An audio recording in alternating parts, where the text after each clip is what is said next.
Hello guys, आज हम assessment के बारे में पढ़ने वाले हैं कि assessment for learning, of learning and as learning, इन सब में क्या डिफरेंस है और हम इन चीज़ों को अपनी टीचिंग एप्टीट्यूड में या फिर टीचिंग जो हम करते हैं उसमें हम इसको कैसे यूज़ करते हैं। तो बेसिकली आप सब ने ये तो सुना ही होगा कि अपने जो एग्ज़ाम्स होते हैं वो 3 तरीके से होते हैं। ठीक है, एक होता है जो अपन नॉर्मली टेस्ट लेते हैं, क्लास टेस्ट हो गया, सरप्राइज टेस्ट हो गया, ठीक है, इस टाइप से। एक होते हैं फॉर्मेटिव असेसमेंट, ठीक है, और एक होते हैं समेटिव असेसमेंट। ठीक है, ये 3 टाइप से हो गया। अब क्या होता है कि जब अपन नॉर्मली टेस्ट लेते हैं तो इससे अपन को क्या पता चल जाता है कि बच्चे को या फिर अपन को पढ़ाई में कैसे चेंजेस लाने हैं कि बच्चा उसको सही कर सके या फिर अपन अच्छा उसको एनवायरनमेंट दे सकें, ठीक है, या उसमें अपन कुछ चेंजेस कर सकें। एंड जब फॉर्मेटिव होता है तो आपका जो वो रिज़ल्ट है, ठीक है, वो ये दिखाता है कि सभी बच्चों ने कैसा रिज़ल्ट दिया है। ठीक है, उन्होंने जो एक साथ इतना पढ़ा, मतलब जो भी 2 चैप्टर्स उन्होंने पढ़े, ठीक है, उनमें उनको कहाँ दिक्कत आ रही है, कहाँ उनको कोई प्रॉब्लम आ रही है। अगर बच्चों को आ रही है, ठीक है, तो आप उनसे डिस्कस करेंगे कि बेटा आपको क्या प्रॉब्लम है, ठीक है, आपको इसमें दिक्कत क्यों आ रही है, आपको समझ में नहीं आ रहा है या मुझे अलग तरह से आपको समझाना है, आप बताइए। ठीक है, और अगर जैसे अपन बात करें कि टीचर को लग रहा है कि भाई मेरे को इस तरह से नहीं, इस तरह से इसको पढ़ाना चाहिए, एक्टिविटी करके पढ़ाना चाहिए, ठीक है, तो वो उसमें उस तरह से चेंजेस करेगा। एंड सम्मेटिव की जब हम बात करते हैं तो सम्मेटिव क्या होता है, अपना फाइनल एग्ज़ाम है, ठीक है, वहाँ पे अपने पास कुछ अपन ने बैठ करके भाई पूरे साल कुछ ऑब्जेक्टिव्स बनाए थे, ठीक है, कि बच्चा जब एनुअल एग्ज़ाम होता है तो उसका रिज़ल्ट ऐसा होना चाहिए, उसमें ये क्वालिटीज़ आ जानी चाहिए या ऐसा उसके अंदर स्किल्स हो जाने चाहिए। लेकिन अगर वो स्किल्स उसके अंदर नहीं आते हैं तो आप उस पूरे सेशन का तो अब आप उसमें को चेंजेस नहीं कर सकते। ठीक है, अब वो नेक्स्ट क्लास में ही जाएगा। ठीक है, अब नेक्स्ट क्लास में जाने के बाद ही उसमें कुछ चेंजेस होंगे। ठीक है, अब आप सिर्फ आपने इसमें रिज़ल्ट दे दिया कि वे बच्चे ने ये ऑब्जेक्टिव्स क्लियर नहीं किए, ये एम पूरे नहीं हुए हैं, ठीक है, यहाँ पे आप अपना क्या है कंक्लूजन दे देते हो एक तरह से। इधर आप उसमें कुछ चेंजेस नहीं कर सकते। अब आपके पास में एक नया क्लास होगी, नए स्टूडेंट्स होंगे, अब आपको उनको टैकल करना है। ठीक है, नाउ अब हम देखते हैं पॉइंट वाइज कि इनका क्या मतलब होता है। First one is assessment for learning. ठीक है, फॉर लर्निंग का मतलब हो गया कि हम जो हमारी लर्निंग है उसके लिए हम क्या काम कर रहे हैं। ठीक है, so also known as formative और डायग्नोस्टिक असेसमेंट। आपको पता ही होगा डायग्नोस मतलब क्या होता है, पता करना किसी चीज़ के कि ये जो बीमारी है ये क्यों हो रही है, ये जो प्रॉब्लम है ये क्यों हो रही है, उस चीज़ को पता करने के लिए हम करते हैं। So also known as formative और डायग्नोस्टिक असेसमेंट। तो हम इसको फॉर्मेटिव और डायग्नोस्टिक असेसमेंट भी लेते हैं। यूज़ ऑफ एनी टास्क और an activity to determining student progress during class और इंस्ट्रक्शन। जब आप पढ़ा रहे हो या फिर कोई इंस्ट्रक्शन दे रहे हो, कोई बात बता रहे हो, उस दौरान बच्चे का उसमें ध्यान है कि नहीं है या फिर उसको कितना समझ में आया। ठीक है, या फिर कोई आपने टास्क दे दिया कि बताओ बेटा इसको करके बताओ कैसे होगा ये। ठीक है, आपने मान लो मैथ्स ही है तो आपने मैथ्स में आपको उसने वो सॉल्व कराते कराते आपने क्वेश्चन दे दिया, आ जाओ बेटा करके दिखाओ बोर्ड पे इसको। ठीक है, तो आपने उससे क्या करवाया, एक टास्क करवा लिया, एक एक्टिविटी करवा ली, और अब आपको क्या पता चल रहा है कि बच्चे को समझ में आ रहा है कि नहीं आ रहा है। मान लो एक बच्चे ने नहीं किया तो आप दूसरे बच्चे से करवा के देखोगे। ठीक है, ताकि आपको ये पता चल सके भाई इसी बच्चे को नहीं आ रहा है या सबको ही समझ में नहीं आ रहा है। ठीक है, तो उससे आपको पता चलेगा कि शायद हो सकता है कि मैं किसी और तरह से पढ़ाऊँ तो समझ में आ जाए। ठीक है, या फिर शायद इसी को नहीं आ रहा है तो इसको मैं अलग से समझाऊँ। ठीक है, तो कुछ भी बात हो सकती है जो आपको इसमें डायग्नोस करनी होती है। To assess students learning needs, आप इसमें ये पता करते हो कि लर्निंग के लिए क्या नीड्स की ज़रूरत, मतलब लर्निंग के लिए क्या चीज़ों की ज़रूरत है, आपको क्या चेंजेस करने हैं, स्टूडेंट्स को कौन सी चीज़ों में दिक्कत आ रही है, वो क्या चाह रहा है। Students involvement is necessary in this assessment. इसके अंदर जितना रोल टीचर का होगा उससे कहीं ज़्यादा स्टूडेंट का देखा जाएगा कि अगर लर्निंग में प्रॉब्लम आ रही है इसका मतलब भाई बच्चे तो इफ़ेक्ट होंगे, बच्चों पे उसका जो असर है वो दिखाई देगा। ठीक है, सो इसके अंदर स्टूडेंट्स का इन्वॉल्वमेंट बहुत ज़्यादा होता है। It is a continuous process ये पूरे साल चलती है और ये आप इसमें कभी भी अपना टास्क अपना करके, अपनी एक्टिविटी करा करके आप इसको देख सकते हो, परख सकते हो इसको, ठीक है। तो ये कंटिन्यूस प्रोसेस है। Teachers get the chance to adjust classroom instructions according to the needs of students. जैसा कि स्टूडेंट्स चाहते हैं, जैसा कि स्टूडेंट्स को चाहिए कि उनके जो टीचर है उनको किस तरह से पढ़ाएं, ठीक है। या फिर आपकी जो क्लास है उसमें चार्ट मॉडल वगैरह लगा करके आपको जैसे भी बच्चों को उसके अंदर कैरी ऑन रखना है कि भाई हाँ बच्चे सीखते रहेंगे, इससे घूम रहे हैं, चार्ट देख रहे हैं, घूम रहे हैं, मॉडल देख रहे हैं, ठीक है। तो मतलब उनकी नज़र जाती जाए, वो देखते जाए इंस्ट्रक्शंस के थ्रू, या फिर कैसे भी आप जैसे भी चाहे कि बच्चों का इन्वॉल्वमेंट रहे उसके अंदर, ठीक है।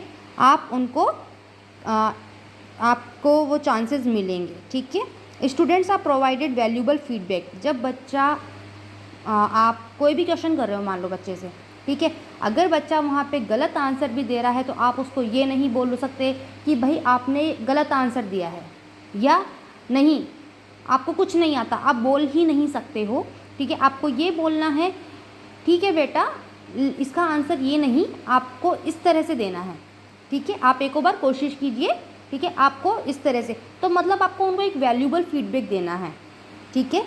फीडबैक ऐसा होना चाहिए कि हार्श नहीं हो, बच्चे को उससे ऐसा नहीं लगे कि भाई 10 जनों के सामने टीचर ने मेरी इंसल्ट कर दी।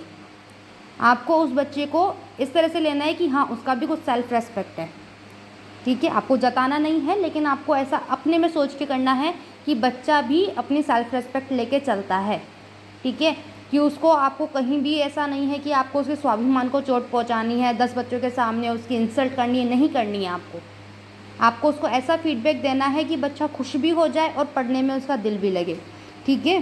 Providing clear learning targets for students. आपको बच्चों को क्लियर बता के चलना है कि बेटा अपन के ये टारगेट्स है, अपन को अचीव करने हैं, ठीक है, दोनों की मेहनत के साथ करने हैं। In this assessment teacher and student work together to improve students learning. इस प्रोसेस के अंदर, इस असेसमेंट के अंदर टीचर और स्टूडेंट दोनों का काम साथ में चलता है, दोनों साथ में उसमें मेहनत करते हैं काम को आगे बढ़ने के लिए, कि अगर टीचर होमवर्क दे रहा है तो बच्चा उस होमवर्क को ढंग से करके लाए, ठीक है। अगर वो नहीं करता है तो सीधी सी बात है भाई कहीं ना कहीं इफेक्ट पड़ेगा स्टडी पे। It gives chances to both to enhance these teaching learning qualities. जो ये असेसमेंट होता है, ये जो टीचिंग लर्निंग क्वालिटी होती है, ठीक है, एक तो टीचिंग क्वालिटी जो टीचर पढ़ा रहा है और एक लर्निंग क्वालिटी जो बच्चा पढ़ रहा है, ठीक है, उसको क्या है एनहेंस करने में बहुत ही ज़्यादा यूज़फुल है। नाउ हम देखते हैं असेसमेंट ऑफ लर्निंग, ठीक है। ऑफ लर्निंग का मतलब तो आप जानते ही होंगे कि जो अभी तक आपने पढ़ा दिया है, ठीक है, अब आप उसका क्या लेने वाले हो, असेसमेंट। इसका मतलब क्या, टेस्ट या फिर exam. The use of a task और an activity to measure, record and report on a students level of achievement in regards to specific learning expectations. अपन ने देखा था कि कुछ लर्निंग एक्सपेक्टेशंस होती है जो हम स्टार्टिंग में बना लेते हैं कि that you have to complete this objectives or this aims before the end of this session, ठीक है। आपको इस सेशन को ख़त्म होने से पहले आपको इन सब स्किल्स को या आपको इन सब जो चीज़ें हैं ऑब्जेक्टिव से आपको इनको कंप्लीट करना है, अचीव करना है, ठीक है। Assess what students have learn. आप इसमें ये देखते हो कि स्टूडेंट्स ने क्या लर्न किया है, स्टूडेंट्स कितना समझ पाए हैं या कितना याद कर पाए हैं आगे की क्लास में जाने के लिए। Students are involve but not directly. Students involve तो होते हैं इसमें, ठीक है, बट नॉट डायरेक्टली। उनका काम क्या होता है, एग्ज़ाम दे दिया, ठीक है। Now conclusion will be directed by teacher. जो भी कंक्लूजन होगा वो टीचर डायरेक्ट करेगा कि हाँ भाई ये कंक्लूजन आया है, इस बच्चे ने ऐसा किया है। सर्टिफाई स्टूडेंट्स कॉम्पिटेंस, कि वो बताएंगे कि भाई किस बच्चे ने कितना अचीव किया है, कितना उसके स्कोर आए हैं, ठीक है, और वो कंपटीशन के अंदर किस पोजीशन पे स्टैंड करता है। इट प्रमोट्स रैंकिंग और सॉर्टिंग ऑफ स्टूडेंट्स। ये क्या बताता है कि जो बच्चे हैं उनकी कौन सी रैंक आई है, वो कौन से लेवल पे अपने आप को देखते हैं। मे इंक्रीज और डिक्रीज लर्नर्स मोटिवेशन। सिर्फ एक यही असेसमेंट है जिससे जो लर्नर का मोटिवेशन होता है वो बढ़ भी सकता है तो डिक्रीज़ भी हो सकता है। मे भी कोई चाइल्ड है जिसके नंबर अच्छे नहीं आए और उसी का बेस्ट फ्रेंड है जिसके नंबर अच्छे आ गए, ठीक है। तो बच्चे का जिसके नंबर कम आए हैं उसका मोटिवेशन थोड़ा सा डाउन हो सकता है, ठीक है, कि भाई मेरे फ्रेंड के अच्छे आ गए, मेरे क्यों नहीं आए। हो सकता है कोई भी वजह रही हो सकता है वो पढ़ता ही नहीं हो, लेकिन मोटिवेशन तो डाउन हो सकता है ना, ठीक है। और हो जिसके अच्छे आएंगे, ठीक है, जिसने सोचा होगा कि मेरे को तो 75% लानी थी बट मैं 76 ले आया, ठीक है, कई स्टूडेंट्स होते हैं, तो उसका मोटिवेशन अपने आप ही बढ़ गया, ठीक है। तो कुछ भी चीज़ें हो सकती है कि ये मोटिवेशन बढ़ाता भी है तो घटाता भी है। It reveals about students level of understanding, ये बताता है कि बच्चे का जो अंडरस्टैंडिंग लेवल है वो कैसा है। Less emphasis on improving students learning, ये बच्चों की लर्निंग को बढ़ाने पे फोकस नहीं करता है, इसका फोकस सिर्फ जो नंबर है, स्कोरिंग है या रैंकिंग देना है, ठीक है। Emphasises accountability to meet standards, इसने जो ऑब्जेक्टिव्स तय किए हुए हैं, स्टैंडर्ड्स बनाए हुए हैं कि हमें बच्चे को इस लेवल तक लाना है और बच्चा इस लेवल तक आया है कि नहीं आया है, सिर्फ ये उसको चेक करता है। टीचर एसेस स्टूडेंट्स लर्निंग, ठीक है, इसमें क्या होता है, सिर्फ टीचर का काम होता है कि वो लर्निंग को चेक करे, ठीक है, कि स्टूडेंट्स ने कितना समझा या कितना याद किया है, ठीक है, पढ़ा है, समझा है उन्होंने। ये तो इसको क्या बोलते हैं हम, सम्मेटिव असेसमेंट के अंदर लेते हैं।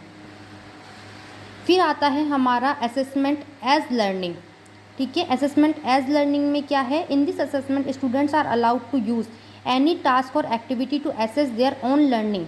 ऑन लर्निंग का मतलब आ गया यहाँ पे कि बच्चा खुद से ये समझ सके कि मैंने क्या सही किया है, क्या गलत किया है, मुझे क्या करना चाहिए था, ठीक है, मुझे किस तरह से पढ़ना चाहिए था, मुझे किस तरह से आंसर लिखना चाहिए था, ठीक है, कि मुझे इस ऑब्जेक्टिव को क्या बोलते हैं अटेंड करने के लिए मुझे किस तरह से मैं कर पाया हूँ कि नहीं कर पाया हूँ, ये बच्चा खुद देखेगा, खुद असेस करेगा इसके अंदर, ठीक है।